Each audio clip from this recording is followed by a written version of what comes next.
మొదటి పత్రిక 11:9-10. మరియు స్త్రీ పురుషుని కొరకే కానీ పురుషుడు స్త్రీ కొరకు సృష్టింపబడలేదు.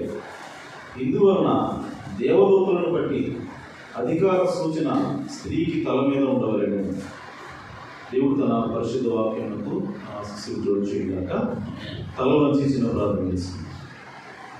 జీవాధిపతి, జీవకలిగిన దేవ, సర్వోన్నత సర్వశక్తిగా ప్రభువ, మీ ఘనమైన ఉన్నతమైన నామములకు స్తుతులు స్తోత్రం చెల్లిస్తున్నాం తండ్రి. ఈ ఉదయకాల సమయంలో మీ రక్తం చేత కొనబడినటువంటి మీ బిడ్డలందరినీ కూడా అయా మీ సన్నిధిలోకి సమర్పించినందుకు స్తోత్రం తండ్రి. ఇప్పటి వరకు పాట ద్వారా ఈ నామాన్ని మహిమపరుచున్నాం. ఇప్పుడు అత్యంత ప్రాముఖ్యమైన సమయంలోకి వచ్చున్నాం. అదేమనగా మీరే నేరుగా మాతో మా హృదయాలతో మాట్లాడే సమయం ప్రభువా. కనుక మీరు రంగం మీద రండి. ఇక్కడ నిలబడే నేను అల్పుడను, అయోగ్యుడి ప్రభువా. ఈ మాటలు నాయన బోధించడానికి చూడటానికి కూడా అల్పుడిని కాదు తండ్రి. అయినప్పటికీ ఈ కృప ద్వారానే ఇక్కడ నిలబెట్టినందుకే స్తోత్రం తండ్రి. ఈ సమయంలో తండ్రి ఈ బిడ్డలకు ఏది కావాలో అది నాకు తెలియదు కానీ నీకు తెలుసు ప్రభువా. కనుక మీరే మాట్లాడండి. నన్ను నేను సంపూర్ణంగా మీ చేతులు సమర్పించుకుంటున్నాను. అలా మీ ఆత్మ అభిషేకం దయచేయండి ప్రభువా. మీరు ఏ రంగం మీదకి వచ్చి ఇక్కడ ఉన్న సమస్త వాతావరణాన్ని కూడా మీ స్వాధీనంలో ఉంచుకొని ప్రభువా ఇక్కడ నిలబడి మీరు మాట్లాడుతున్నటువంటి ప్రతి మాట కూడా తప్పిపోకుండా ఏ ఒక్కటి కూడా పక్కకు పోకుండా మా హృదయాలకు అది నేరుగా వెళ్ళినట్లుగా అయా దాన్ని అర్థం చేసుకున్నట్లుగా అయా దాన్ని గ్రహించగలిగేటువంటి హృదయాన్ని మాకు దయచేయమని ప్రార్థిస్తున్నాను. అటువంటి అభిషేకం, అటువంటి ప్రత్యక్షతను మాకు అనుగ్రహించమని ప్రార్థిస్తున్నాను. అయా మీరు అర్థం చేస్తే అయా మీరు బయలుపరిస్తేనే ఎవరికైనా బయలుపడుతుంది ప్రభు. కనుక మీరే రంగం మీదకి రండి ప్రభు. మీరే మాతో మాట్లాడండి. ఇక్కడ చేరిన ప్రతి ఒక్కరిని కూడా మీరు పేరు పేరున దీవించి ఆశీర్వదించండి. మా ప్రభువును రక్షకుడైన యేసుక్రీస్తు నామములో ప్రార్థించడం వేడుకుంటున్నాం. ఆమేన్.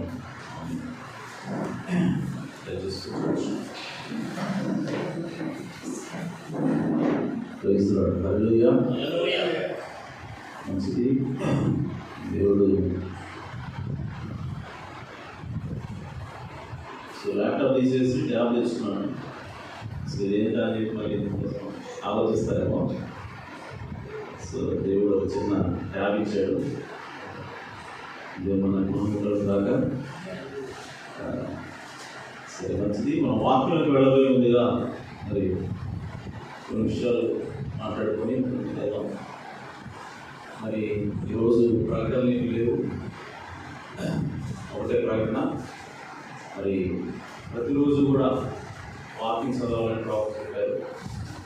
సో అలాగే బైబిల్ కూడా చెప్తా ఉంది. ఎందుకంటే దివారాత్రులు వాక్యం ధ్యానించేవాడు ధన్యుడు. ఆడ ఎలా ఉంటాడంట, నీటి కాలువలో ఎవడున్నా నాటబడి ఆకువాడక తన కాలం ముందు ఫలించు వృక్షం వలె ఉంటాడు. ఆమె సో నీటి కాలువ పక్కన ఉన్నటువంటి వృక్షానికి ఎలాంటి ఎద్దడి ఉండదు, ఆమె ఎలాంటి కొదువు ఉండదు. ఆమె సో ఎండిపోవడం అనేది అసలు జరగదు. అలాగే వాక్యం చదివేవాడు కూడా ఉంటాడు. ఆమె సో వాక్యాన్ని ధ్యానించేవాడు కూడా ఆ విధంగానే ఉంటారని దేవుని యొక్క వాక్యము తెలియజేస్తాం. కాబట్టి వాక్యం చదవడం ఎంత ప్రాముఖ్యం ఉందనేటువంటి అర్థమవుతాం. కాబట్టి ప్రతి దినం కూడా ఉదయం ఒక అధ్యాయము, సాయంత్రం ఒక అధ్యాయము చదువుతాం. దేవుడు మనల్ని వాడిపోకుండా ఆమె ఎప్పుడు కూడా పచ్చగా ఉంచుతాడని వాగ్దానం చేశాడు. కాబట్టి సో ఆ విధంగా మనం ఆశ్రయించబడదాం. ఆమె సరే మంచిది. మరి ఈరోజు అంశం ఏంటంటే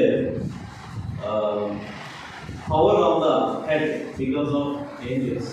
అంటే దేవదూతలను బట్టి తల మీద ఉన్న అధికార సూచన. ఆమె దేవదూతలను బట్టి తల మీద ఉన్న అధికార సూచన. సో ఇక్కడ ఇప్పుడే మనం చదువుకున్నాం. ఇందులో ఏం చెప్తున్నాడంటే పౌలు గారు, మరియు స్త్రీ పురుషుడి కొరకే కానీ పురుషుడు స్త్రీ కొరకు సృష్టింపబడలేదు. ఆమె ఇందువలన దేవదూతలను బట్టి అధికార సూచన స్త్రీకి తల మీద ఉండవాలి. ఆమె సో ఇప్పుడు మనకు తెలిసి దేని గురించి మాట్లాడుతున్నాడు పౌలు గారు అంటే స్త్రీ ముసుగేసుకొని ప్రార్థన చేయాలి. ఆమేన్. సో ముసుగు తీసి ఆమె ప్రార్థన చేయకూడదు. సో ముసుగు లేనిదిగా ఆమె ఉండకూడదని దేవుని వాక్యము తెలియజేస్తా ఉంది. అయితే ఇప్పుడు ఆ స్త్రీకి ఆమేన్ ఇది ఏమిటంట ముసుగు అని అంటే ఆ ముసుగు దేవదూతలను బట్టి అధికార సూచన. ఆమేన్. అంటే దేవదూతలు ఎవరు? ఆమేన్. ఈ సూచన ఏంటి? అసలు స్త్రీ వేసుకున్నటువంటి ముసుగుకి ఆమేన్ దేవదూతలకు ఏంటి సంబంధం? ఓకే, సో దేవదూతలు ఎందుకు వచ్చారు ఈ సీన్లోకి? ఇది ఈరోజు మనం తెలుసుకోవాలి. ఆమేన్. సో మనం పైకి చదివితే ఒకసారి 11వ అధ్యాయము మీరు పైకి చదువుకుంటూ వస్తే దేని గురించి మాట్లాడుతున్నాడంటే స్త్రీ ముసుగు లేనిది ప్రార్థించకూడదు, ఆమె ఎప్పుడు కూడా ముసుగు వేసుకుని ప్రార్థించాలి అని చెబుతూ ఆయన కింద ఏమంటాడంటే ఆ ముసుగు ఏదో కదా కానీ అవి తల వెంట్రుకలు అని చెప్పాడు. హల్లెలూయా. సో కాబట్టి స్త్రీ ముసుగు వేస్తుంది అంటే అర్థం ఏంటంటే ఆమె తల వెంట్రుకలు పెంచుకుంది అన్నమాట. ఆమేన్. సో ఎప్పుడైతే ఆమె తల వెంట్రుకలు కట్ చేస్తుందో ఆమె ముసుగు తీసేసింది అన్నమాట. ఆమేన్. సో ఈ విషయము క్రైస్తవులు గ్రహించలేక వాళ్ళు ఏం చేస్తారంటే చీరతోటో లేదంటే ఒక వస్త్రంతోటో ముసుగు వేసుకుంటున్నారు, కానీ వాళ్ళ జుట్టును కట్ చేసుకుంటున్నారు. సో దానివల్ల ఏమవుతుందంటే దేవుని దృష్టిలో ఎలా కనబడుతున్నారంటే ముసుగు లేని వాళ్ళగా కనబడుతున్నారు. ఆమేన్. సో ముసుగు లేకుండా ప్రార్థించడం అనేది అది అవమానం అని దేవుని యొక్క వాక్యం తెలియజేస్తుంది. కాబట్టి ముసుగు అనేది స్త్రీ వేసుకుని ఉండాలి. ఆ ముసుగు ఏది కాదు కానీ అది తల వెంట్రుకలు. హల్లెలూయా. కాబట్టి ఏ స్త్రీ అయినా సరే తల వెంట్రుకలు పెంచుకోవాలి. ఆమేన్.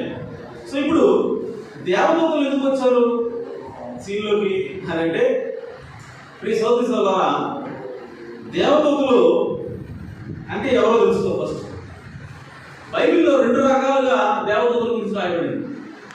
ఇంగ్లీష్లో పదం ఏంటంటే ఏంజల్స్ అంటారు. ఓకే, సో ఇంగ్లీష్లో క్యాపిటల్ ఏ తోటి ఏంజల్ అని రాశారు అనుకోండి. సో ఆ ఏంజల్ దేనికి సూచించినంటే అది పరలోకంలో ఉండే దేవదూతలకు సూచన. అలా కాకుండా ఇంగ్లీష్లో స్మాల్ ఏదో రాస్తారు ఏంజల్స్ అని. ఓకే, సో వాళ్ళు ఎవరంటే మనుషులకు సంబంధించిన దూతలు ఉన్నారు. ఆమేన్. అయితే ఇక్కడ ఈ వాక్యంలో ఏ రకంలో రాయబడినటువంటి ఆ ఏంజల్స్ ఎవరంటే అక్కడ స్మాల్ ఏ వాడబడింది, అంటే చిన్న లెటరు, చిన్న అక్షరం, చిన్న ఈ వాడబడింది. అంటే మనుషులకు సంబంధించిన దేవదూతలు, మనుషులకు సంబంధించిన దూతలు. వాళ్ళు ఎవరంటే వర్తమానికులు ఉన్నారు. హల్లెలూయా. సో ఇప్పుడు ఇక్కడ దూతలు అంటే వర్తమానికులు. ఆమేన్. సో దూత అనగా ఇక్కడ ప్రవక్త ఇంకా ఏం చెప్తున్నాడంటే దూత అనగా అది పురుషుడికి సంబంధించిన పదము. ఆమేన్. సో దూత అనగా పురుషుడని ప్రవక్త మాట్లాడుతున్నాడు. హల్లెలూయా. సో ఇప్పుడు దూతల నిమిత్తము ఏమంటారట? తల మీద ముసుగు ఉండాలి. ఆమేన్. అనగా ఈ దూత అనగా పురుషుడు కాబట్టి పురుషుడి నిమిత్తము ఆ తల మీద ఉన్న స్త్రీకి ముసుగు ఉండాలి. హల్లెలూయా. సో ఏంటి అంటే ఇప్పుడు ఆ తల మీద ఎప్పుడైతే ముసుగేస్తుంటుందో ఆమె పురుషుని అధికారం కింద ఉందని సూచన. అధికార సూచన అంటే ఏంటి? దూతను బట్టి అధికార సూచన అంటే దాని అర్థం ఏంటంటే దూతనగా పురుషుడు అన్నాడు. పురుషుడు అంటే ఒకవేళ ఆ స్త్రీకి పెళ్ళేది అనుకో. ఆమేన్. సో ఆమె పురుషుడు ఎవరు? భర్త. ఆమేన్. ఒక పెళ్లి కాలేదనుకో స్త్రీకి, ఆమెకి పురుషుడు ఎవరు అనగా శిరస్సు ఎవరు? తండ్రి. ఆమేన్. సో కాబట్టి ఎవరైనా సరే పురుషుడి కింద ఆమె ఉంది అని అర్థం. నువ్వు ఎంతకాలం నువ్వు జుట్టు పెంచుకుంటావో దాని అర్థం ఏంటంటే నేను ఇంకొకరి కింద, ఒక నా పురుషుడి కింద, ఓకే, లేదా నా తండ్రి కింద, పెళ్ళైన వాళ్ళైతే నా భర్త కింద నేను ఉన్నాననేది ఒక సూచనగా ఉంది. వాళ్ళ అధికారం కింద నేను ఉన్నాను అన్నదానికి సూచనగా స్త్రీ ఏం చేశారంటే తన జుట్టును పెరగనివ్వాలి. హల్లెలూయా. కానీ ఎప్పుడైతే ఆమె జుట్టుని కట్ చేస్తుందో ఆమె ఏం చెప్తుందంటే నాకు శిరస్సు లేదు, నేను ఎవరికి ఏ అధికారం కింద నేను లేను అని ఆమె ఏం చేస్తా ఉందంటే ఆ దేవుడి అధికారాన్ని ధిక్కరిస్తూ ఉంది. ఆమేన్.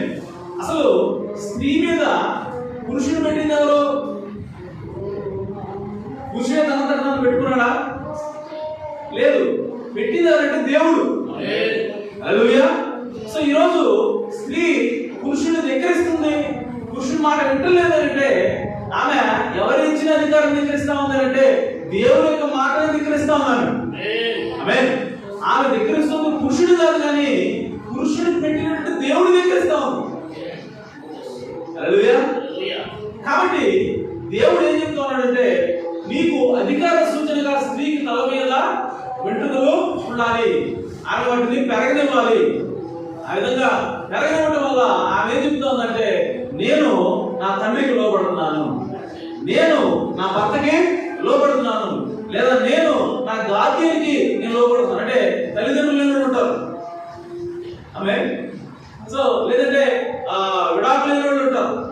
సో వాళ్ళకి ఎవరు శిరస్సు అంటే అక్కడ గార్డియన్స్ ఉంటారు. అంటే వాళ్ళ బాబాయో వాళ్ళ పెదనానో ఎవరో ఒకరు వాళ్ళని పోషించేవాళ్ళు సంరక్షించేవాళ్ళు ఉంటారు.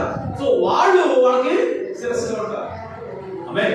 సో కాబట్టి ఈరోజు ఆ అధికార సూచన ఏమిటంటే తల వెంట్రుకలు పెంచుకోవటమే. సో అధికార సూచన ఏమిటంటే అది ముసుగైనది. అది ఏం చూపిస్తా ఉందంటే నేను పురుషుడి కింద లోబడి ఉన్నాను. ఆమె. అలా కాదు, నువ్వు జుట్టు కత్తిరించుకుంటున్నావు అంటే అర్థం ఏంటంటే నీలో ఏమి ఆత్మ ఉన్నదంటే ధిక్కరించే ఆత్మ ఉన్నది. ఆమె. అది పెత్తనం చేసే ఆత్మ ఉన్నదని అర్థం. ఆమె. సో నువ్వేమి గొడవ పెట్టుకోవాల్సిన అవసరం లేదు, ఏం చేయాల్సిన అవసరం లేదు. నేనేమి మాట్లాడలేదు కదా, మా ఆయన చెప్పినట్టు తింటున్నాను కదా అని చెప్పి అనొచ్చు. కానీ నువ్వు జుట్టు కత్తిరించుకుంటున్నావు అంటే అది లోపల ఏం చూపిస్తావు అంటే నీ లోపల ఏ ఆత్మ ఉందని చూపిస్తావు అంటే అది ధిక్కరించే ఆత్మ. ఆమె. పెత్తనం చేసే ఆత్మ ఆల్రెడీ లోపల పనిచేస్తుందని సూచిస్తా ఉంది. అలా వదిలేయండి, వాడు చివరికి ఎక్కడికి వెళ్ళిపోతారంటే ఒకనొక సమయానికి వచ్చేసరికి వాడు ఖచ్చితంగా ఎదురు తిరుగుతారు. ఆమె. వాడు ఖచ్చితంగా పురుషుని అధికారం నుంచి దూరంగా వెళ్ళిపోవాలని వాడు చూస్తారు. కానీ ఎక్కడ ప్రారంభమైంది? అది లోపల ఆత్మలో అది ప్రారంభమైంది. సో దానికి బయట లక్షణం ఏం కనపడుతుంది ఫస్ట్ అంటే జుట్టు కత్తిరించుకోవడం. ఆమె. సో కాబట్టి జుట్టు కత్తిరించుకోవడం అనేది చిన్న విషయం కాదండి. ఆమె.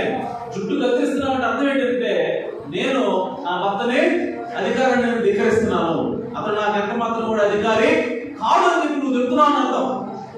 ఆమె. అందుకోసమే ప్రవక్త నాడు అలా కనుక ఒక స్త్రీ జుట్టు కత్తిరించుకుంటే ఆమె అతను విడాకులు ఇవ్వచ్చు అని చెప్పి ప్రవక్త అన్నాడు. ఎందుకంత స్ట్రాంగ్ గా మాట్లాడుతున్నాడు ప్రవక్త. ఆమె. జుట్టు కత్తిరించుకున్న మాత్రాన విడాకుగా ఎందుకు పోతున్నాడు ప్రవక్త? ఆమె. ఎందుకంటే దానివల్ల నువ్వేం చెప్తున్నావు అంటే నా భర్తకి నేను లోబడట్లేదు, నా భర్త అధికారంగా నేను ఉండనని చెప్పి దేవుని యొక్క వాక్యం నువ్వు ధిక్కరిస్తున్నావు. ఆమె. కాబట్టి దేవుడు ప్రవక్త అంటాడు అలా జుట్టు కత్తిరించుకుంటే ఆమెకి విడాకులు వచ్చని ప్రవక్త మాట్లాడుతున్నాడు. ఆమె. ఎవరైతే ఏ స్త్రీ అయితే జుట్టు కత్తిరించుకుంటుందో ఆమె తన భర్తని అవమానిస్తుందని ప్రవక్త తెలియజేస్తున్నాడు. ఆమె. సో జుట్టు కత్తిరించుకోవడం అంటే ఏంటి? తన భర్తని అవమానించడం. ఆమె. ఆ విధంగా జుట్టు కత్తిరించుకున్న స్త్రీలు బైబిల్లో కనపడుతున్నారు. మొట్టమొదటి స్త్రీ ఎవరంటే ఆమె యెజబెల్ అని ప్రవక్త మాట్లాడుతున్నాడు. ఆమె. ఎందుకంటే 2వ రాజులు 9:30 అక్కడ ఏమని ఉంటుందంటే ఆమె జహు అనేటువంటి ఒక వ్యక్తి కోసం ఎదురు చూస్తా ఆమె ఏం చేసిందంటే ఆమె ముఖానికి రంగు పూసుకొని ఆమె జుట్టు కత్తిరించి ఆ జుట్టు వంకరలు తిప్పి ఆ కిటికీలో ఎదురు వస్తుందంట వాడి కోసం. ఆమె. సో బైబిల్లో జుట్టు కత్తిరించుకున్నటువంటి స్త్రీ ఎవరంటే ఆమె యెజబెల్ అయినది. ఆమె తన భర్తకు లోబడే స్త్రీ అయినది, తన భర్త మీద పెత్తనం చేసిన స్త్రీ యెజబెల్ అయినది. సో ఆమెలో ఈ జుట్టు కత్తిరించుకున్నటువంటి లక్షణం మనకు కనపడుతుంది. ఆమె. కాబట్టి జుట్టు కత్తిరించుకుంటే ప్రవక్త ఏంటంటే ఆమె తన భర్తని అవమానిస్తుంది. ప్రవక్త పెయింటెడ్ ఫేస్ యెజబెల్ అంటే రంగు పూసుకున్న ఒక్కగలిగిన యెజబెల్ అనే వర్తమానంలో ప్రవక్త 24:20 చెప్తున్నాడు. And so we find Jezebel tying her head, which was cutting her hair, rolling it up. అంటే టైరింగ్ అంటే అర్థం ఏంటంటే జుట్టు కత్తిరించుకుని దాని పైకి ఇలా తిప్పుతారు కదా, దాన్ని టైరింగ్ అంటాడు. Okay. So tiring her head, which is a disgrace. Jezebel ఆ విధంగా జుట్టు కత్తిరించుకొని దాన్ని ఇలాగ వంకలు తిప్పడం అనేది అది డిస్గ్రేస్ అయినది, అది అవమానమైనది. Amen. A woman that cuts her hair dishonours her husband. ఏ స్త్రీ అయితే జుట్టు కత్తిరించుకుంటుందో ఆ స్త్రీ తన భర్తని అవమానిస్తూ ఉన్నది. Amen. A dishonourable woman should be divorced and put away. ఎవరైతే అవమానించే స్త్రీ ఉన్నదో, అవమానకరమైన స్త్రీ ఉన్నదో ఆ స్త్రీ ఆమె విడాకులు ఇవ్వబడి పక్కకు పెట్టబడాలి. Amen. So that is a sign that she loves somebody else. ఇంకా చెప్తున్నాడు, ఒకవేళ ఆ స్త్రీ జుట్టు కత్తిరించుకుంటుందంటే దాని అర్థం ఏంటో తెలుసా? ఆమె ఇంకెవరినో ప్రేమిస్తుందన్న సూచన అంటారు. ఆమె ఇంకెవరినో ఆమె ప్రేమిస్తుంది, తన భర్తను కాకుండా ఇంకెవరినో ఆమె ప్రేమిస్తా ఉందన్నది సూచన ఉన్నది according to Bible. Because she dishonours her husband when she does it. ఎప్పుడైతే ఆ విధంగా జుట్టు కత్తిరించుకుంటుందో ఆమె ఏం చేస్తా ఉందంటే తన భర్తను అవమానపరుస్తూ ఉంది. కాబట్టి ఈ సోదరిలో గల జుట్టు కత్తిరించుకోవడం అనేది అది చాలా తప్పని ప్రవక్త తెలియజేస్తా ఉన్నాడు. ఆమేన్. అలాగే ఈ సోదరి సోదర స్త్రీ పుట్టిన దగ్గర నుంచి ఆమె నాజీరు చేయబడింది ప్రవక్త అన్నాడు. ఎందుకు జుట్టు కత్తిరించుకోకూడదు స్త్రీ అని అంటే ఆమె పుట్టుక నుంచి కూడా నాజీరు చేయబడింది. హల్లెలూయా. సో మనకు తెలుసు నాజీరు చేయబడటం అంటే ఏంటి అంటే వాడు జుట్టు పెంచుకోవాలి. సంసోను దేవునికి నాజీరు చేయబడ్డాడు, అనగా సంసోను దేవుని కొరకు ప్రత్యేకించబడ్డాడు, అనగా దేవుని కొరకు సంసోను ప్రత్యేకమైన జీవితం కలిగి ఉన్నాడు. ఆమేన్. సో కాబట్టి ఆయన ఆ సూచన అంటే నేను దేవునికి సంబంధించిన వాడిని, నేను దేవునికి మాత్రమే చెందిన వాడిని, నేను దేవుని అధికారం కింద ఉన్నాను అన్నటువంటి ఆ సూచన సంసోనుకి ఎక్కడ కనబడతా ఉంది? చేతిలోనా? కాదు. కాళ్ళలోనా? కాదు. ఎక్కడంటే తల మీద. హల్లెలూయా. సో కాబట్టి ఆ జుట్టులో ఆ సూచన దేవుడు పెట్టాడు. సో ఇప్పుడు సంసోను ఎప్పుడైతే ఆ 7 జడలు, సంసోను ఎన్ని జడలు ఉన్నాయండి? 7 జడలు ఉన్నాయి. సో ఆ 7 జడలతో లాంగ్ హెయిర్, ఆ పొడవాటి జుట్టు మనం ఎప్పుడైతే చూస్తామో ఇప్పుడు సంసోను దేవుని కొరకు నాజీరు చేయబడ్డాడు. సంసోను దేవుని కొరకు ప్రత్యేకించబడ్డాడు. సంసోను దేవుని అధికారం కింద ఉన్నాడని మనకి అర్థమవుతుంది. హల్లెలూయా. అలాగే ఒక స్త్రీ ఎంతకాలం అయితే తన జుట్టును పెంచుకుంటుందో అంతకాలం కూడా ఆమె నేను దేవుని కింద ఉన్నాను, నేను దేవునికి వాక్యానికి లోబడుతున్నాను, నేను దేవునికి అధికారాన్ని నేను ఒప్పుకుంటున్నాను, దేవుడు ఏ మాట చెప్పినా సరే దాన్ని నేను స్వీకరిస్తానని చెప్పి ఆ సూచనగా ఆమె ఏం చేయాలంటే జుట్టుని పెంచుకోవాలి. హల్లెలూయా. కానీ అలా కాకుండా ఆమె జుట్టు కత్తిరించుకుందంటే దాని అర్థం ఆమె దేవుడు ధిక్కరిస్తా ఉంది. తద్వారా ఈ భూలోకంలో ఈ శరీరానుసారంగా తన శిరస్సు అనేటువంటి తన భర్తను కానీ తన తండ్రిని కానీ ఆమె ధిక్కరిస్తా ఉంది. హల్లెలూయా. సో కాబట్టి ప్రవక్త ఉన్నాడంటే స్త్రీ చిన్నప్పటి నుంచి కూడా ఆమె పుట్టినప్పటి నుంచి కూడా ఆమె నాజీరు చేయబడింది. ఆమె కాబట్టి 1 కొరింథీయుల 11:14-15 ఆయన ఏమంటున్నాడు పౌలు గారు అంటే doth not even nature itself teach you. స్వభావ సిద్ధంగా కూడా మనకు తెలుస్తుంది కదా ఏమనంటే if a man have long hair it is a shame unto him. పురుషుడు కనుక పొడవాటి జుట్టును కలిగి ఉంటే అది అతనికి అవమానం. ఆమేన్. అలాగే but if a woman have long hair it is a glory to her for her hair is given for her A covering. అలాగే స్త్రీకి తల వెంట్రుకలు పెంచుకుంటే ఆమెకి ఘనము. ఆమేన్.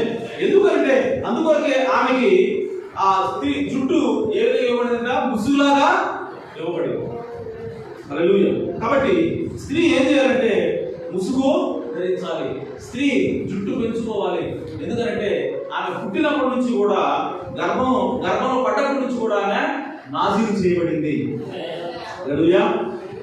అలాగే ప్రవక్త God's word calls for a total separation from unbelief. దేవుని వాక్యము అవిశ్వాసం నుండి సంపూర్ణ వేర్పాటుకు పిలుచున్న వర్తమానంలో 22వ వచనంలో ఆయన అంటున్నాడు, now find out in numbers 6 chapter, సంఖ్యాకాండం 6వ అధ్యాయంలో నాజరైట్స్ కాల్, అది నాజీరు యొక్క పిలుపు. A Nazarite call was to separate themselves from all the world. అంటే ఎవరైనా సరే నాజీరు చేయబడినట్లయితే వాళ్ళు ఎలా ఉండాలంటే లోకంతో పూర్తిగా సంబంధం తెంచుకోవాలి, లోకం నుంచి వాడు పూర్తిగా వేరైపోవాలి. That is a Nazarite call separated. So అదే నాజీరు చేయబడటం అంటే. ఆమేన్. We find out that Samson was a Nazarite unto the Lord. మనకు తెలుసు సంసోను ప్రభువుకి నాజీరు చేయబడ్డాడు. And he was separated from, so అతను లోకం నుంచి వేరు చేయబడ్డాడు by a sign, ఒక సూచన ద్వారా. ఏంటా సూచన అంటే తల మీద వెంట్రుకలు పెంచుకుంటాడు ఆయన. And this sign was that he was to wear his hair long, 7 locks, and 7 జడలు పెంచుకోవడం అనేది ఆయనగా సూచనగా ఉన్నది. ఆమేన్.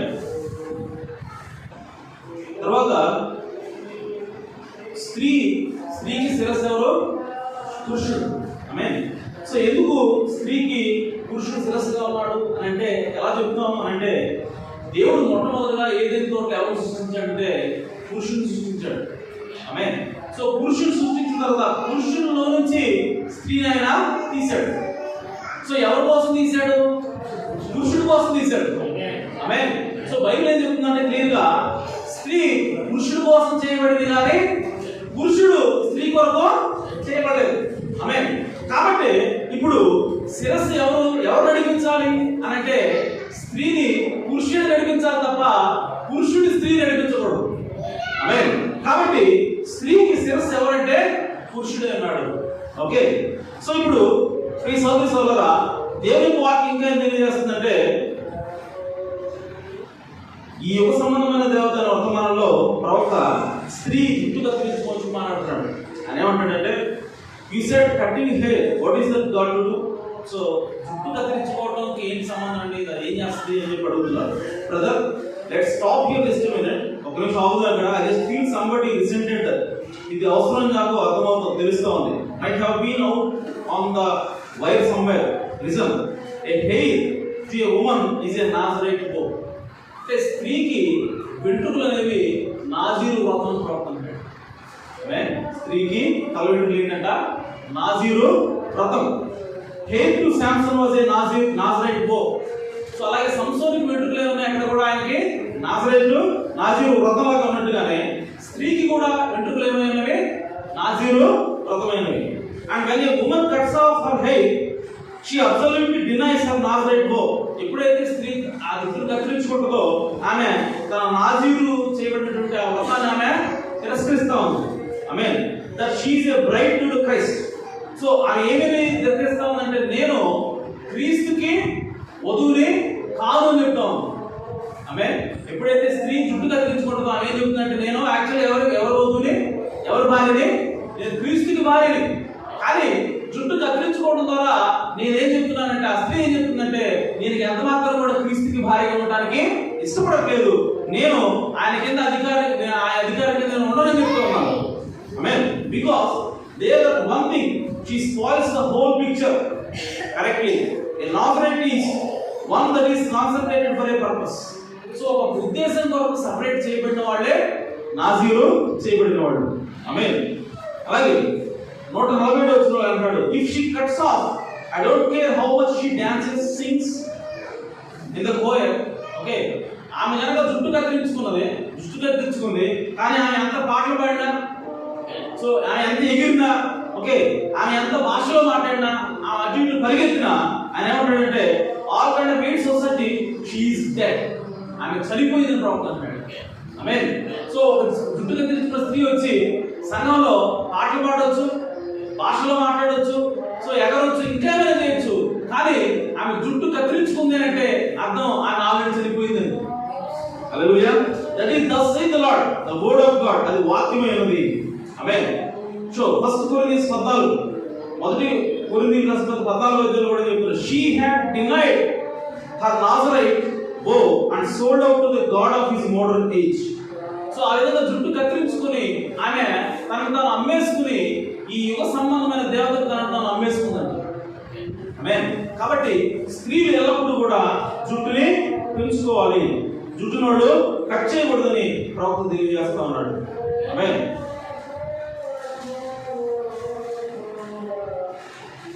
ఇప్పుడు స్త్రీ ఎప్పుడైతే జుట్టు పెంచుకుంటుందో ఆమె ముసుగు వేయబడింది. ఆమేన్. సో ముసుగు వేయబడటం అంటే ఏంటి అని అంటే, నాకు శిరస్సు నేను కాదు. ఆమె ఏం చెప్తుంది? ఎప్పుడైతే ముసుగు వేసుకుంటుందో, ఎప్పుడైతే జుట్టు పెంచుకుంటుందో ఆమె ఏం చెప్తుందంటే, నాకు శిరస్సు ఎవరంటే నేను కాదు, కానీ ఇదిగో నా భర్తే నాకు శిరస్సు. ఆమేన్. నాకు శిరస్సు, నాకు అధికారి, నాకు నేను అధికారి కాదు, కానీ నాకు అధికారి ఎవరంటే నా తండ్రి అని చెప్పి చెబుతా ఉంది. ఆమేన్. సో కాబట్టి ఆమె ఏం చేయాలంటే ఆ జుట్టు పెంచుకోవాలి. ఆమేన్. అలాగే ప్రియ సోదరి సోదరా, ఇక్కడ మనం చదువుకున్న బైబిల్ ఏంటంటే అది దేవదూతలను బట్టి అధికారం సూచించింది. ఆమేన్. సో ఇప్పుడు అలాగే ప్రియ సోదరి సోదరా, మనకి ప్రతి యుగానికి కూడా ఒక ప్రవక్త ఉన్నాడు. ఆమేన్. సో ఆ ప్రవక్త ఎవరంటే వర్తమానికుడై ఉన్నాడు. ఆ యుగానికి ఆయన వర్తమానికుడై ఉన్నాడు. ఆ యుగానికి ఆయన ఎవరంటే దూత అయి ఉన్నాడు. హల్లెలూయా. సో కాబట్టి ఈ రోజు ఆత్మ సంబంధంగా కూడా ఓకే సంఘము దేవుని యొక్క వాక్యంలో నిలబడినంత కాలం, దేవుని యొక్క వర్తమానికుడి కింద ఉన్నంత కాలం కూడా ఆమె ఏం చెప్తుందంటే, ఇదిగో నా శిరస్సు ఎవరు అంటే ఇదిగో ఈ కాలానికి ప్రవక్త. హల్లెలూయా. సో మీరు చూసినట్లయితే మనకి ఆత్మ సంబంధంగా దీన్ని చూసినట్లయితే మనకి సంఘానికి శిరస్సు ఎవరు అని అంటే, సార్వత్రిక సంఘానికి శిరస్సు ఎవరు అంటే క్రీస్తు ఉన్నాడు. ఆమేన్. క్రీస్తుకి శిరస్సు ఎవరు? దేవుడే ఉన్నాడు. ఆమేన్. సో ఆ క్రమంలో చూసుకున్నట్లయితే ప్రియ సోదరుల ప్రవక్త అన్నాడు, ఈ సంఘానికి యుగానికి ప్రతి కాలానికి కూడా ఒక ప్రవక్త దేవుడు పంపిస్తున్నాడు. ప్రతి కాలానికి కూడా ఒక వర్తమానికుడు దేవుడు పంపిస్తున్నాడు. ఆ వర్తమానికుడు ఎవరు అంటే ఆ సంఘ కాలంలో ఉన్నటువంటి సంఘానికి ఆయన దూత ఉన్నాడు. ఆ సంఘ కాలంలో ఉన్నటువంటి సంఘానికి ఆయన శిరస్సు అయి ఉన్నాడు. హల్లెలూయా. సో కాబట్టి ఏ సంఘకాలం తీసుకుంటే ఆ సంఘకాలంలో ఉన్నటువంటి వర్తమానికుడి కింద సంఘం ఉండాలి. హల్లెలూయా. అంతేగాని నేను వర్తమానికుడి మాట వినను అని చెప్పిన వర్తమానం నాకు నమ్మకం లేదని చెప్పంటే అర్థం ఏంటంటే నువ్వు ముసుగు తీసేస్తున్నావు అర్థం. ఆమేన్. సో నువ్వు ఆ వాక్యాన్ని నమ్మట్లేదు, ఆ వర్తమానికుడు నువ్వు అంగీకరించట్లేదంటే నువ్వేం చేస్తున్నావు అంటే నువ్వు జుట్టు కత్తిరించుకుంటున్నావు అర్థం. హల్లెలూయా. సో కాబట్టి మనకి సంఘకాలంలో ఉన్నటువంటి సంఘానికి, ఆ సార్వత్రిక సంఘానికి శిరస్సు ఎవరు అంటే ఆ కాలంలో ఉన్నటువంటి వర్తమానికుడు. అలాగే ప్రవక్త ఏంటంటే లోకల్ చర్చికి శిరస్సు ఎవరు అంటే స్థానిక సంఘానికి కూడా ఒక శిరస్సు ఉంటుంది. ఆ స్థానిక సంఘానికి శిరస్సు ఎవరంటే ఆ సంఘ కాపులని హల్లెలూయా. సో కాబట్టి ఎంతకాలం అయితే మనం ఆ పాస్టర్ గారిని మనం గౌరవిస్తాము, ఆ మాస్టర్ గారిని మనం నమ్మకుంచుతామో నీవు ఆ మాస్టర్ గారి కింద ఉంటున్నట్లు ఆయనకి ముసుగు కలిగినట్లే. హల్లెలూయా. సో కాబట్టి అలాగే ఒక స్త్రీ దగ్గరకు వచ్చేసరికి ఆమె శిరస్సు ఎవరంటే తన భర్త అయి ఉన్నాడు. ఆమె పెళ్లి కాకపోతే తండ్రి అయి ఉన్నాడు. ఒకవేళ తల్లిదండ్రులు లేకపోతే ఎవరైతే ఆమెను పోషిస్తూ ఉన్నారో పిల్ల తండ్రి కానీ సంరక్షకుడు. ఓకే. సో ఆ సంరక్షకులు ఎవరైతే ఉన్నారో వాళ్ళు శిరస్సు అని ప్రవక్త మాట్లాడుతున్నాడు. ఆమేన్. ఆ తర్వాత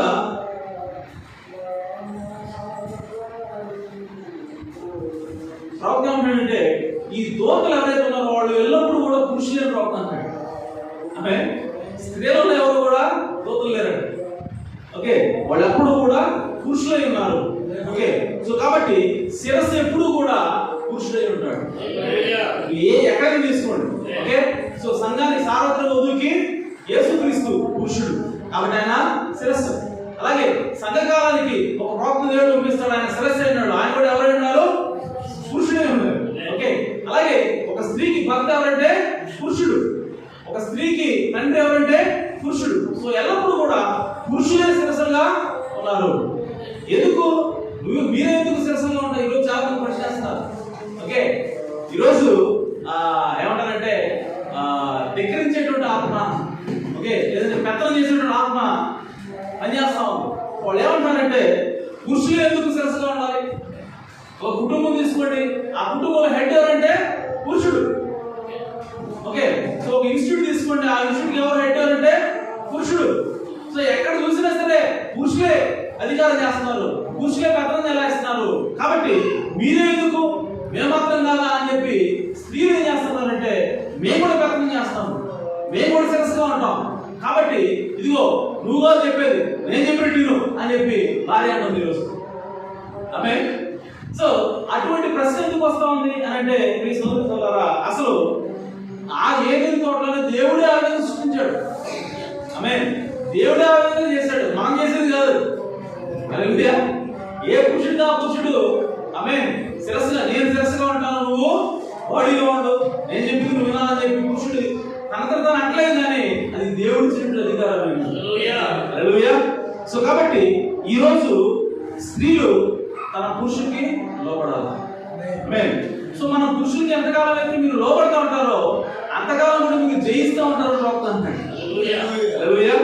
కాబట్టి ప్రియ సోదరి సోదరా, పురుషులు దోతలు ఎప్పుడు కూడా, శిరస్సు ఎప్పుడు కూడా పురుషుడే అన్నాడు. ఆమేన్. ఎందుకంటే దేవుడు మొట్టమొదటిగా చేసింది ఎవరిని? పురుషుడిని. పురుషుడి కొరకే స్త్రీ ఉన్నది, కానీ స్త్రీ కొరకు పురుషుడు లేదు.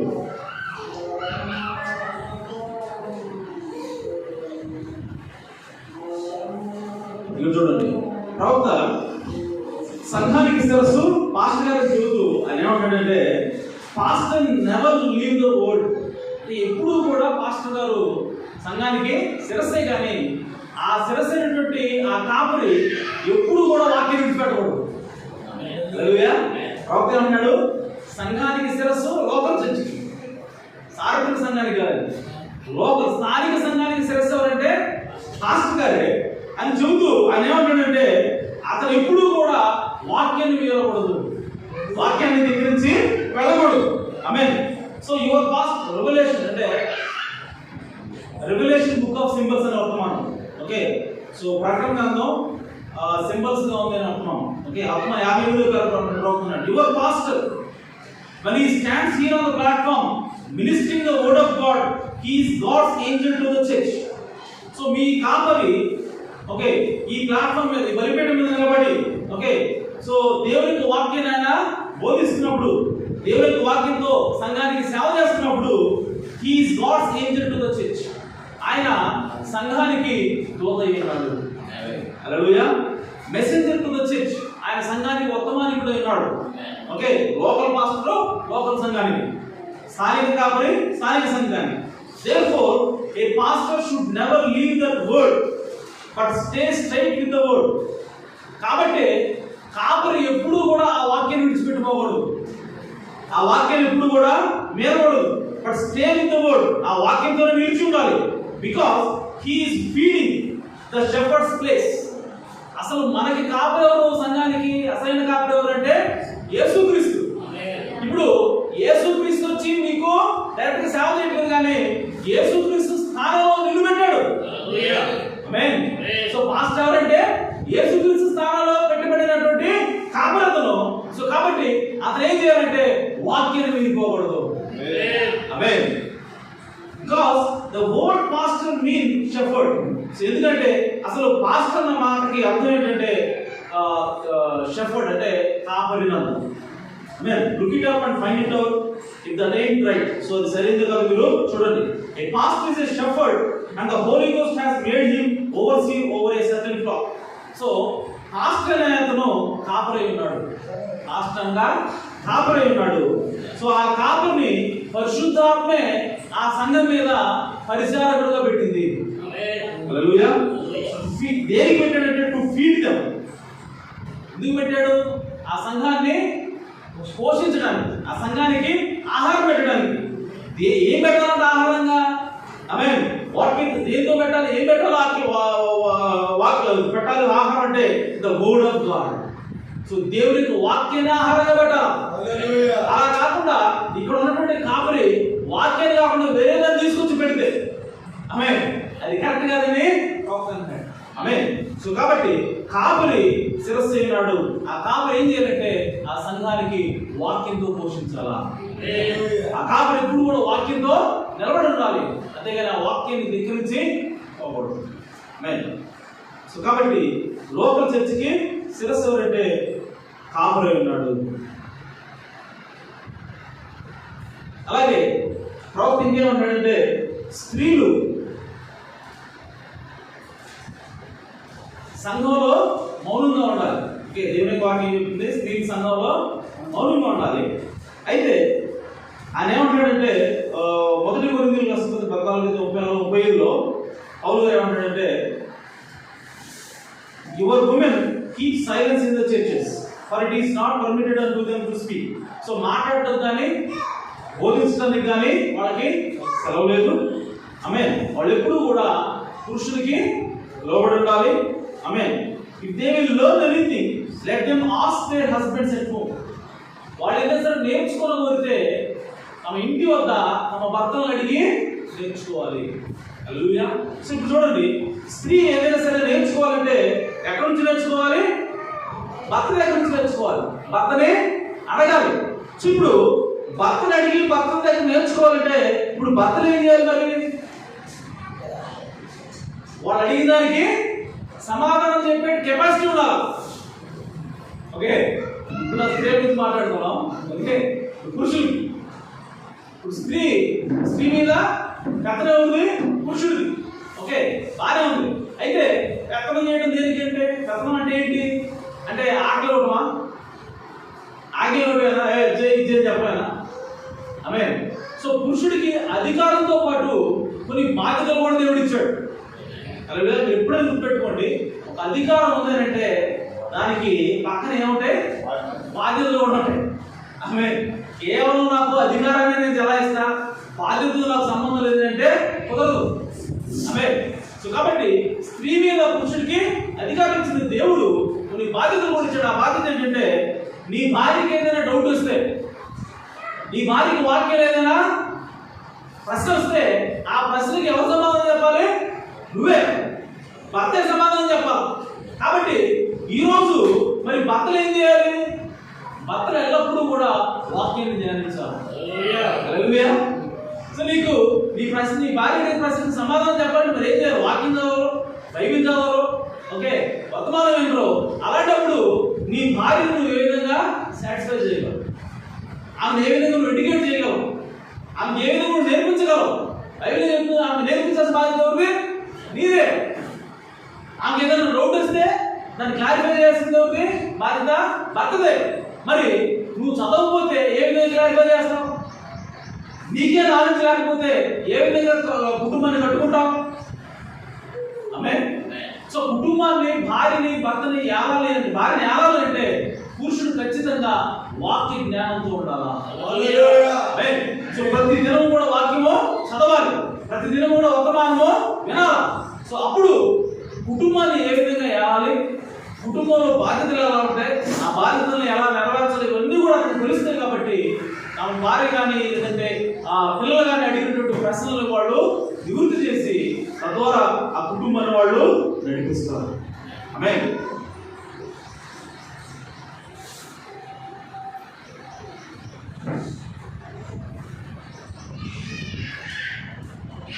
పురుషుడు బాధ్యత తీసుకోవాలి, పురుషుడు కేర్ తీసుకోవాలి. ఎవరి పట్ల? భర్త పట్ల, భార్య పట్ల. ఆమేన్. సో అందుకోసం ప్రవక్త ఏమంటాడంటే, an exposition of 7 churches, the Philadelphia church, Philadelphia సంఘకాలం అనేటువంటి వర్తమానంలో పుస్తకం. ఓకే, ఆ పుస్తకంలో ఆయన అంటాడు, when the bride has been committed to the groom, she takes off her veil and places it over the groom's shoulders. ఎప్పుడైతే ఒక వధువు పెళ్లి కుమార్తె పెళ్లి చేసుకుందో భర్తని, అప్పుడు ఆమె ఏం చేస్తుందంటే తనకున్న ముసుగును తీసేసి ఆ ముసుగు తీసుకెళ్ళి తన భర్త భుజం మీద వేస్తాను. ఆమె. దాని అర్థం ఏంటి అని అంటే, signifying that not only she under his dominion, that she has transferred her rights to him. ఎప్పుడైతే ఆ ముసుగు తీసేసి తన భుజం మీద వేసిందో దాని అర్థం ఏంటంటే, కేవలం నేను నీ కింద ఉంటాను, నీ శిరస్సు కింద, నీ అధికారి కింద నేను ఉంటానని చెప్పడం మాత్రమే కాదు, కానీ ప్రవక్త అంటాడు, నా సర్వ హక్కులన్నీ కూడా నేను ఇప్పుడు నీకు ఇస్తున్నాను. ఇక నా హక్కుల్ని నేను తీసేసుకుంటున్నాను, నేను నీకు లోబడుతున్నాను అని చెప్పిందని అర్థం. Okay, but also that base that he is the head. ఇప్పుడు ఆ స్త్రీకి శిరస్సు ఎవరంటే ఆ భర్త ఉన్నాడు. ఓకే, ఇప్పుడు ఆయన అంటాడు, but also that he base the responsibility and care and he alone. ఇప్పుడు ఆ తర్వాత పురుషుడు ఏం చేయాలి అంటే ఆ స్త్రీకి సంబంధించినటువంటి ప్రతి బాధ్యతను కూడా అతను మాత్రమే నెరవేర్చాలా. హల్లెలూయా. సో భార్య భర్తను చేసుకున్నప్పుడు భార్య ఏం చేస్తుందంటే తన ముసుగు తీసేసి, ఇదిగోయా నువ్వే నాకు అధికారివి, ఇక మీదట నా భారం అంతా నీదే, నేను నీకు లోబడి ఉంటాను అని చెప్పి ఆమె దాని ద్వారా సిగ్నిఫై చేస్తామంటే, ఇప్పుడు పురుషుడు శిరస్సు ఉండి అతను ఏం చేయాలంటే అతను తన బాధ్యత అంతటిని కూడా తీసుకోవాలి.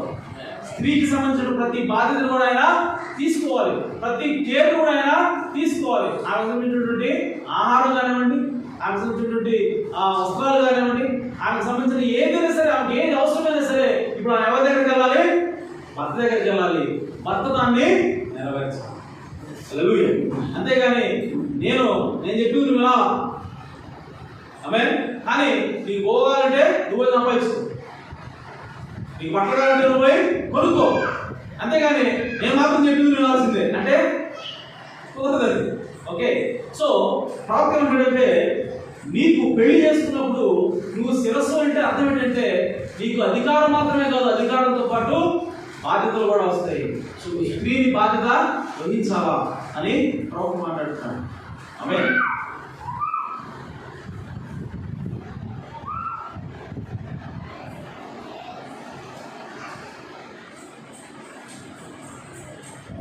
అలాగే పురుషులు స్త్రీలతో ఎలా కాపురం చేయమని చెబుతోంది? జ్ఞానంతో కాపురం చేయాలి. ఆమేన్. ఎక్కడుందన్నమాట?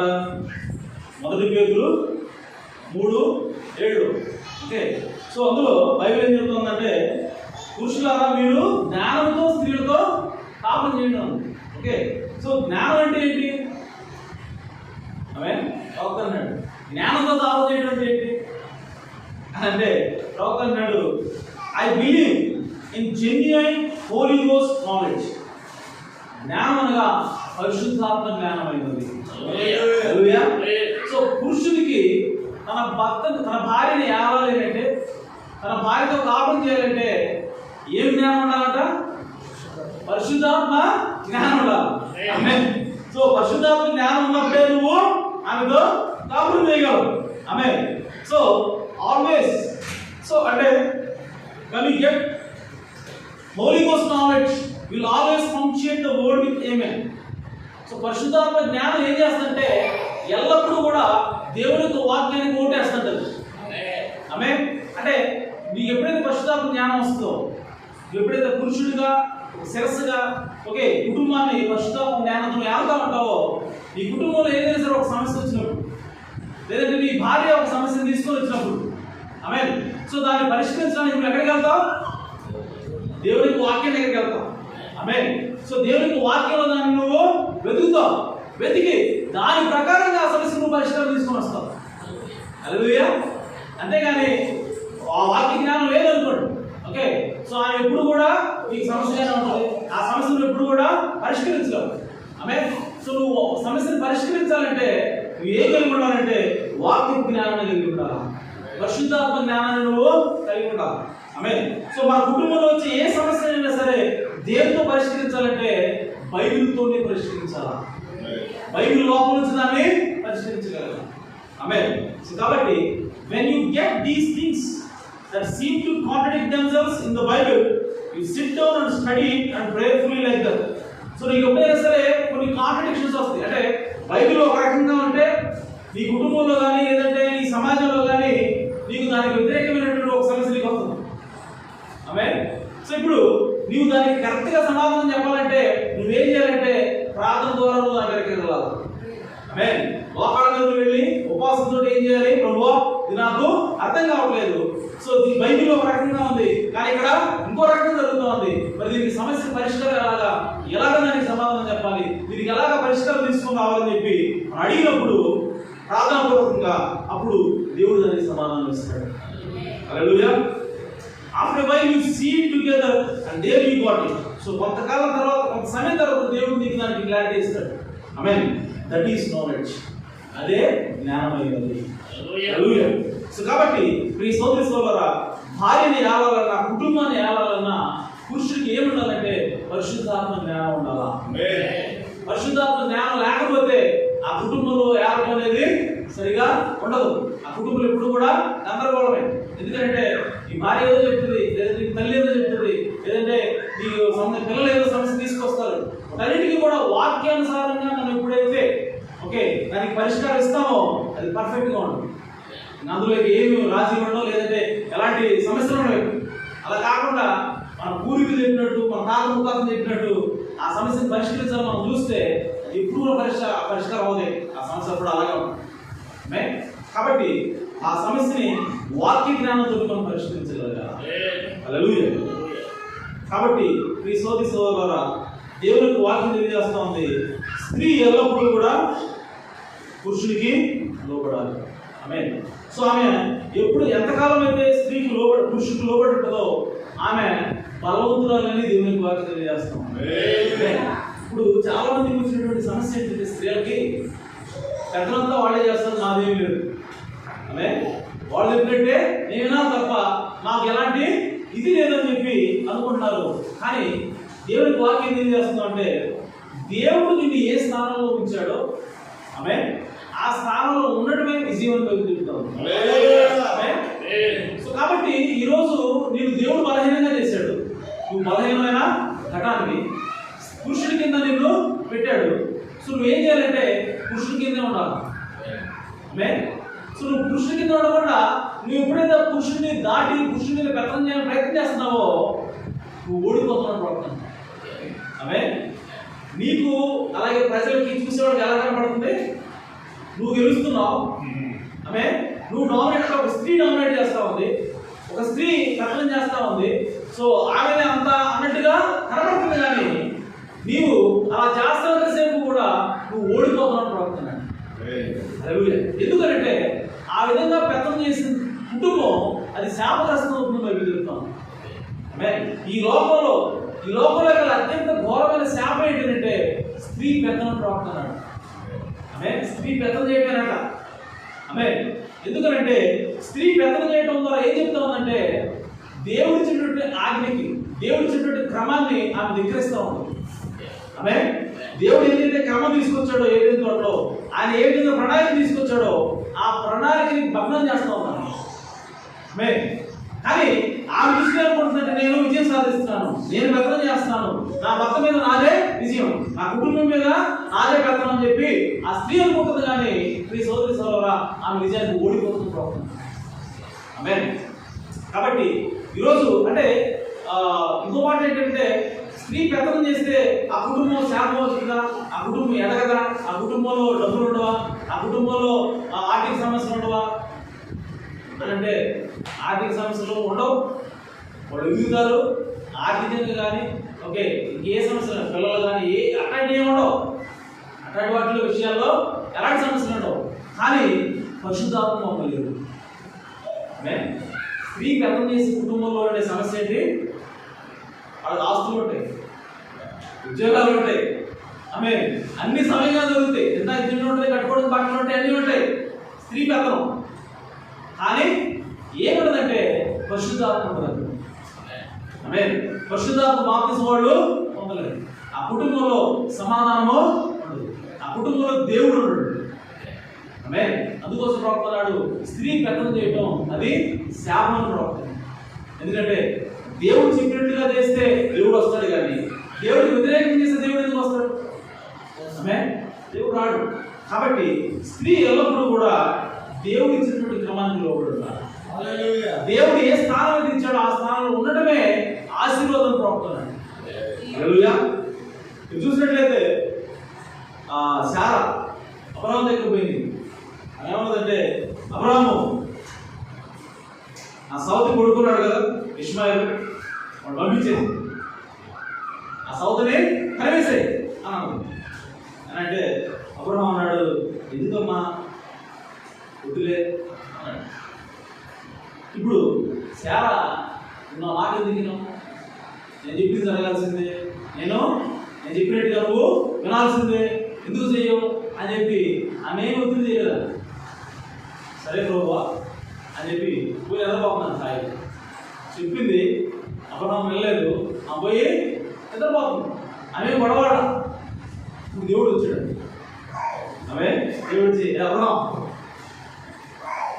అయ్యా నీ భార్య చాలా చెప్పింది కదా ఆ విధంగా చెప్పి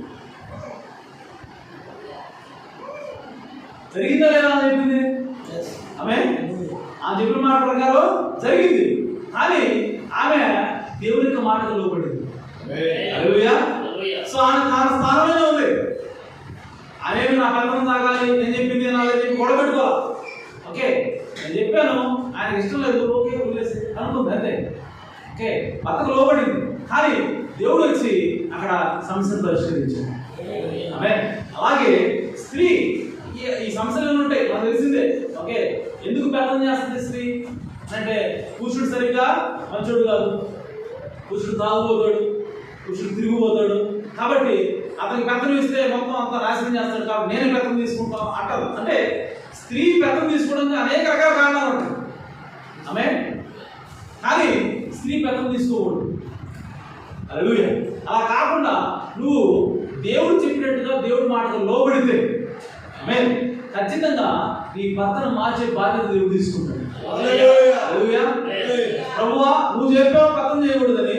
ఆమె నా కుటుంబంలో నా భర్త తాగుపోతాడు, తిరిగిపోతాడు, అతనికి పెత్తనం ఇస్తే అంతా కూడా నాశనం చేస్తున్నాడు. ఓకే కానీ నేను పెత్తనం చేయకూడదు, నువ్వు చెప్పిన మాట ప్రకారం నేను ఉంటున్నాను కాబట్టి నువ్వే రంగం మీద రాబోవు అని చెప్పి ఆయన నువ్వు ప్రార్థన చేయి. ఖచ్చితంగా నీకు భర్తను మారుస్తాడు, నీ కుటుంబం యొక్క పరిస్థితి మారుస్తాడు దేవుడు. సో కానీ నీవు దేవుని యొక్క వాక్యం ప్రకారం లోబడాలి. సో కాబట్టి నువ్వు ఎంతకాలం అయితే దేవుడు పెట్టిన స్థానంలో నువ్వు ఉంటావో విజయం సాధిస్తున్నావు. అయితే ఇప్పుడు లూసిఫర్ ఉన్నాడు. లూసిఫర్ దగ్గరికి లూసిఫర్ ఎవరనంటే దేవుడి తర్వాత స్థానం ఎవరంటే లూసిఫర్. సో దేవుడి కంటే తక్కువ, కొంచెం తక్కువగా లూసిఫర్ ఉన్నాడు. అయితే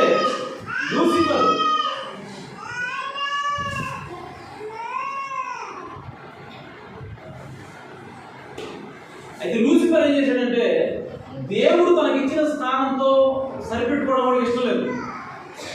ఓకే దేవుడు ఇచ్చిన స్థానంలో వాడు ఉండడానికి ఇష్టపడాలి.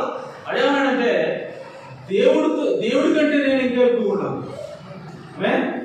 దేవుడి పిల్లల మీద నేను అధికారిగా ఉండాలా, వాళ్ళందరూ కూడా నన్ను ఆరాధించాలి, నేను దేవుడితో సమానంగా ఉండాలి. వాడు యాక్చువల్గా ఎక్కడ ఉండాలి? దేవుడికి కింద ఉండాలి. సో దేవుడు ఇచ్చిన స్థానం అది. ఒకవేళ వాడు ఆ స్థానంలో ఉన్నాడు అనుకో, ఇప్పటికీ ఎక్కడ ఉండేవాడు? పరలోకంలోనే ఉండేవాడు. సో తనకున్న అధికారం కింద అనేక మంది దూతలు ఉండేవాడు. సో వాడి స్థానం ఎదుగుతూ వాడి స్థానం వాడు కోల్పోకుండా ఉండేవాడు. కానీ ఎప్పుడైతే వాడు తన జ్ఞానాన్ని బట్టి తన యొక్క అందాన్ని బట్టి వాడు గర్వపడి వాడు ఏమన్నాడంటే నేను దేవుడితో సమానంగా ఉండాలా అంటే తన స్థానంలో ఉండడానికి లూసిఫర్ ఇష్టపడదు. సో దేవుడికి అధికారం కింద ఉండడానికి లూసిఫర్ ఇష్టపడలేదు, దేవుడితో సమానంగా ఉండాలని అనుకున్నాడు.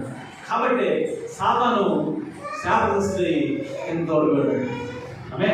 సో అలాగే ఈ సోదరి సోదరులారా, స్త్రీ కూడా ఏ స్థానంలో అయితే దేవుడు పెట్టాడో ఆ స్థానంలో ఉండాలి.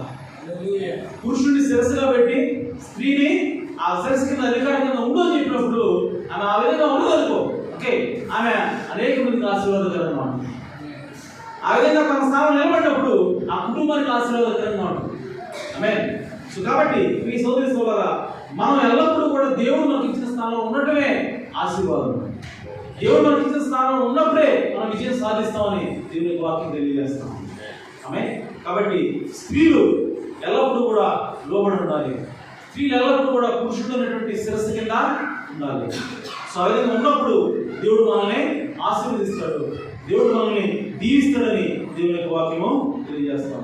అలాగే స్త్రీ ఎల్లప్పుడూ కూడా తన జుట్టు కత్తిరించుకోకూడదు. కత్తిరించుకుందంటే అర్థం ఏంటంటే ఆమె తన అధికారాన్ని, తనకున్న శిరస్సు ఉన్న అధికారాన్ని ఆమె తిరస్కరిస్తూ ఉంది, ధిక్కరిస్తూ ఉందని చెప్పి అర్థం. కాబట్టి స్త్రీ ఎల్లప్పుడూ కూడా ఆ తల మీద ఆ సూచనని కలిగి ఉండాలి. దేవదూతలకు సంబంధించినటువంటి సూచన కలిగి ఉండాలి. ఆ దూతలు ఎవరంటే పురుషులే ఉన్నారు. సో ఆ కాలానికి వర్తమానికుడు ఒక దూత ఉన్నాడు. ఆమేన్. అలాగే సంఘానికి లోకల్ చర్చ్కి పాస్టర్ గారు శిరస్సు అయి ఉన్నాడు. అలాగే ఒక స్త్రీకి తన భర్త శిరస్సు అయి ఉన్నాడు. అలాగే ఒక తండ్రి శిరస్సు అయి ఉన్నాడు. అలాగే ఒక సంరక్షకుడు శిరస్సు అయి ఉన్నాడు. ఆమేన్. సో ఎల్లప్పుడూ కూడా స్త్రీ విజయం సాధించాలి అంటే తన భర్త కింద, తన శిరస్సు కింద ఎల్లప్పుడూ ఉండాలని, ఉండటం ద్వారానే ఆమె దేనిని సరే సాధించగలదని దేవుని వాక్యం తెలియజేస్తాం. దేవుడి మాటలు దీవించుకుంటాం. ఈ సమయంలో